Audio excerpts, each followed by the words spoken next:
পবিত্র ঈদুল আজহার ছুটি শেষ করে সাধারণ শিক্ষার্থীরা যখন ক্যাম্পাসমুখী, তখনই আমরা দেখলাম গতকাল ভোরে শাহবাগ কাপাদন রাস্তা সংলগ্ন মুজি হলের কেটে একদল সন্ত্রাসীরা ককটেল বিস্ফোরণ ঘটিয়ে সাধারণ শিক্ষার্থীদের মধ্যে আতঙ্ক ছড়ানোর চেষ্টা করেছে।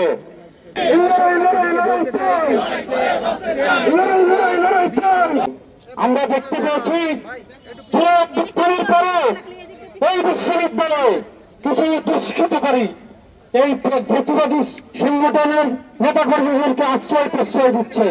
তাদের আশ্রয় প্রশ্রয় আজকে এই বিশ্ববিদ্যালয় অনিরাপদ ক্যাম্পাসে পরিণত হয়েছে।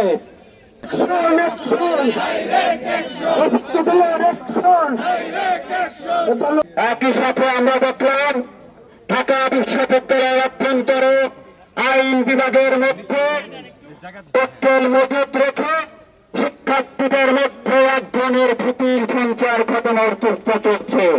সাধারণ শিক্ষার্থীদেরকে ভয়ভীতি সঞ্চার করতে চাই এই প্রশাসনের অনীহার কারণে, বিচারহীনতার সংস্কৃতির কারণে আজকে ক্যাম্পাস অনিরাপদ হয়ে গেল।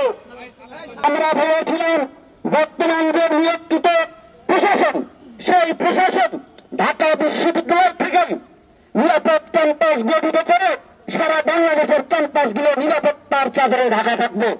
কিন্তু আমরা বর্তমান যে প্রশাসন, সেই নিয়োগ পাওয়ার পর থেকেই দেখে আসছি একের পর এক ব্যর্থতার পরিচয় দিচ্ছে। For more updates, follow us on Facebook, subscribe our YouTube channel, get the latest update on www.daily-sun.com.